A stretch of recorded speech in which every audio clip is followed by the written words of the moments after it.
Chris Mannix of Sports Illustrated, their senior NBA writer. All right, the Rockets' strategy is what, Chris, and will it work? Well, their strategy, it has to be getting more guys involved. I think that's for starters. We've been consumed by this referee debate over the last couple of days, calls, non-calls, and some of it is, Dan, it's legitimate. I mean, all season long, that rule where you're supposed to give the guy space to land has been called. The play's been called over and over again, and then it seemed to disappear, and at least in the first half of that game the other night. But beyond that, if you look at some of the numbers, and I've been kind of digging into this a little bit, the last 7 or 8 games of the Rockets Warriors postseason games, the Warriors have played the Rockets extremely well. Like, their offensive rating is down. James Harden's 3-point numbers are down. All that means is that you can't have P.J. Tucker going for goose eggs. You can't have Clint Capella giving you 4 points. Eric Gordon played well, in terms of number of points in that game one, but he was 4 for 13 from beyond the arc. I mean, I think there's too much emphasis on Harden and the referees right now. The supporting cast for Houston has to play so much better if they're going to have a chance in the series. Yeah, but you're bringing out all this research now and going back to Game 7 of last year. How is that going to help the Rockets tonight in Game 2 and the rest of this series? I mean, it's like a souped-up version of what Phil Jackson did for decades. I mean, how many times after Phil Jackson thought that he didn't get the benefit of the doubt from calls in playoff games, whether it's for Jordan or Shaq or whomever, did he gripe to the refs, or gripe about the refs, take the fine in the hopes that he would sway things one way or the other? This is like to another level, using advanced analytics and research about complaining towards the refs. I mean, I think it's kind of goofy, especially the stuff from last year, given that, what did Houston miss? 27 3-pointers in a row in that Game 7. I mean, that's more impactful to me anyway than a handful of missed calls. I think it's all about trying to make an impact on the referees. And then, it's funny. I just saw that I think Scott Foster was assigned to the game tonight, and Scott Foster has a long and checkered history with Chris Paul and the guys on that team. And I found that assignment. And look, the assignment they're not made, they're not made in the last 48 hours, but that just adds another layer of intrigue to all this. But this is what I want to know, Chris. This is what it comes down to for me. Are the Rockets saying that there's bad officiating or there's favoritism to the Golden State Warriors? Oh, I think they're saying it's favoritism because, I mean, they're citing kind of specific examples of how the Warriors get the calls and they don't. So I think it's more that than anything else. But Chris, I that's a big accusation here. Sure. I mean, but they're trying to back it up with data, right? I mean, that's what that's saving them from just throwing around wild accusations. But you're saying the league is favoring Golden State. They want a result. If you're saying that they favor Golden State, then they want that result. That's a bigger story here. I would agree. Yeah, I mean, I don't know if there's any other way to look at it than to say that the Rockets are, saying that the NBA favors Golden State, or at least the way Golden State plays. I mean, I don't know if they're making the direct accusation that the NBA wants Golden State in the finals. That's a lot, but maybe they're accusing them of favoring the way Golden State plays. He's Chris Mannix. He's the senior NBA writer for Sports Illustrated, joining us, Dan Patrick Show. Yeah, just trying to figure out how this goes forward. And also, we saw this in the NCAA tournament a couple of times, including the national title game, where you get guys trying to close out somebody and they put their foot underneath or they brush somebody when they're up for a three-point shot. It felt like the NBA called this during the regular season, at least for James Harden. But now we get to Game 1 against Golden State, and it didn't feel like it was called the same way. You see? No, they called it all the time to maddening effect on players who felt they weren't interfering with a guy's space to land. Now, at times, it's a difficult play to call because players have gotten better at jumping forward, at splaying their legs out, at doing things that will draw the contact rather than just get the contact in that situation. But there were 3 examples in the first half of Game 1 of that Rocket series where Klay Thompson just came underneath the legs of James Harden. Yeah. And all season long, that was a foul. And that, to me, is something I understand. If you're Houston, I mean, forget the analytics stuff and whoever the hell put the report together or whatever about last year. Those 3 plays in particular, you can send those to the league office and say, what's going on here? That should be called a foul. You did it all season long.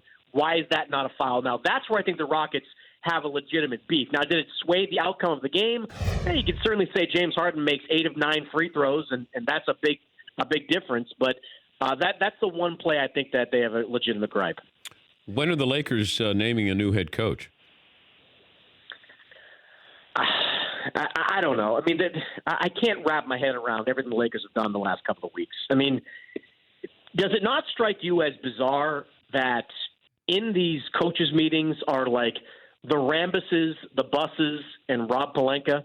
Like, this is the group that they're sending out to meet with Monty Williams. It's getting to the point, Dan, where I can't believe I'm even thinking this, but if Monty Williams is given a choice between Phoenix and the Lakers, yeah. Is it become a choice?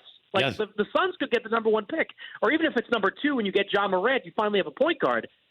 I mean, is it not at least a conversation about yes. what is the better job right now? Yes. If I'm Monty Williams and I can hold out as long as possible until, May 14th, when the lottery takes place, May 15th, I would make my decision if I had both of those jobs. If Phoenix wins the lottery or even has the number 2 pick, I'd strongly consider looking at Phoenix than I would the Lakers if I'm Monty Williams.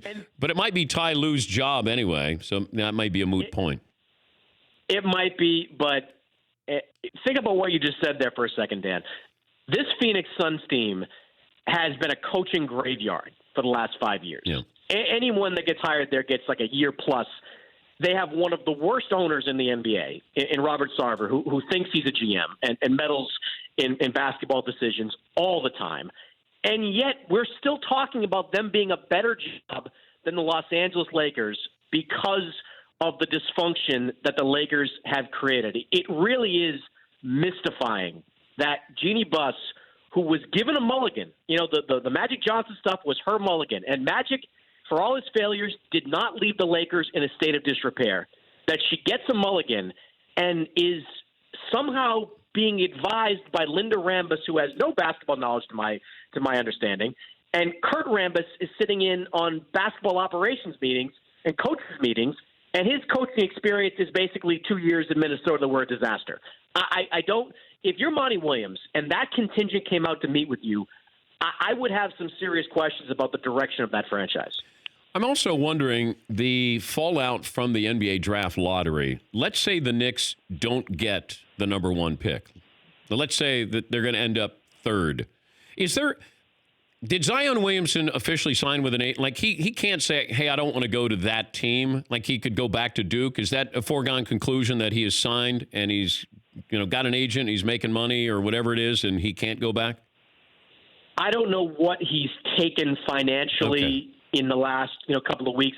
You can, I believe, sign with an agent and still go back to school. Like the NBA has changed those rules significantly over the last couple of years. I'm sure it depends on if he's taken a big signing bonus and gotten a car, that probably knocks it out of the equation. But Dan, in the NFL that happens not routinely, but it does happen. The NBA doesn't really happen. There have been players that have scared off organizations. Kristaps Porzingis scaring off Philadelphia is one that jumps to mind recently from a few years ago. But more often than not, a guy gets drafted somewhere, he goes to that place. If it's the Suns, if it's somebody else, Zion's going to go and play there. Does his placement with the draft lottery affect does it affect Kevin Durant? Does it affect Kyrie Irving in any way? If he doesn't go to the Knicks, does that affect them? If he goes to the Knicks, does that affect him? Oh, I think it has an impact, and I think it's premature to say that Kyrie would definitely go or Kevin Durant would definitely go or not go because of Zion. But it's not just the idea of getting Zion. If you're the Knicks, you can take Zion or the rights to Zion and flip it to New Orleans in exchange for Anthony Davis. You can make that the centerpiece of a Davis package and say to Kevin Durant and Kyrie Irving, well, you didn't want to come here with just the two of you, and maybe you didn't want to come here if it's R.J. Barrett or some other top 5 pick. But now we have Anthony Davis, and we have you and we have Kyrie, and we can play and compete for a championship in the next couple of years. That's the Knicks' biggest obstacle as they get ready for free agency. How can they sell, especially a Kyrie Irving, maybe not Durant, who may have at least 3 championships or have 3 championships by the time he hits free agency. But for Kyrie Irving, how do you sell him on leaving a Boston team that is equipped to win over the next few years to go to a Knicks team that maybe isn't? And having Anthony Davis, or at least the possibility of acquiring Anthony Davis, I think would be a huge selling point. It just seems like Kyrie Irving's not happy, Chris. Like chronically. Well, chronically, perhaps. I don't know if it's, specific to Boston. I really don't. And look, the Kyrie-Brad Stevens relationship has been interesting to watch the last year and a half because, Brad has gotten along with all the players he's had, and he's gotten a lot out of a lot of the players. But Kyrie's the first player that has basically been kind of an oil and water type mixture because Kyrie came from and spent his formative years in a Cleveland Cavaliers operation that basically didn't care about the regular season, that was indifferent to it. How many years did the Cavaliers actually fight for a top seed? They didn't. They didn't care about it. Whereas Brad Stevens comes from the school of let's get better every single month, let's get better every single game, let's build towards the postseason. That's been kind of a source of tension between those two guys. But now that they're in the playoffs and you're watching what Boston is doing, like this Celtics, like maybe winning by 22 is an aberration, but the Celtics beating the Bucks in 4 or 5 games is not something that should shock anybody. This Boston team is really, really good, and Kyrie is a big reason for that. So I think you're seeing, exactly what would make Kyrie happy with the way the playoffs are shaken out. Are they more threatening this year than last year? Oh, yeah. You have a closer. And, end-of-game situations, there's probably not 4 or 5 guys in the league you'd want with the ball in their hands more than Kyrie Irving. And you're watching, Dan, in the Indiana series, Game 4, in parts of Game 1 the other night, Gordon Hayward is like 85% back. Like he's getting there. And when he's out there and not able to score, but he's basically the point guard half the time. I mean, how many times do we see Kyrie Irving off the ball in Game 1, either posting up or going at Eric Bledsoe? I mean, that's because Gordon Hayward is out there on the floor and can create offense, for that team. They're a much better team than what they were last year. They're far more dangerous. Good to visit with you, Chris. Safe travels during the playoffs. We appreciate your time as always.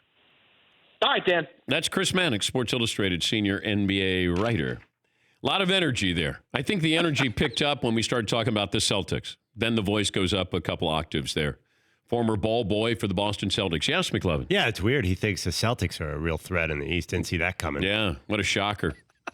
He didn't mention how Ricky Rubio got crossed over so bad early in the playoffs. No, he did not. He did not. If you missed any of our interviews this week from the Mercedes-AMG Man Cave, or any week for that matter, go to the Dan Patrick app where you can watch and listen from inside the Mercedes-AMG Man Cave. Mercedes-AMG driving performance. For more Dan Patrick Show, tune into Audience Channel 239 on DirecTV. Stream for free on VR Live or download the Dan Patrick Show app.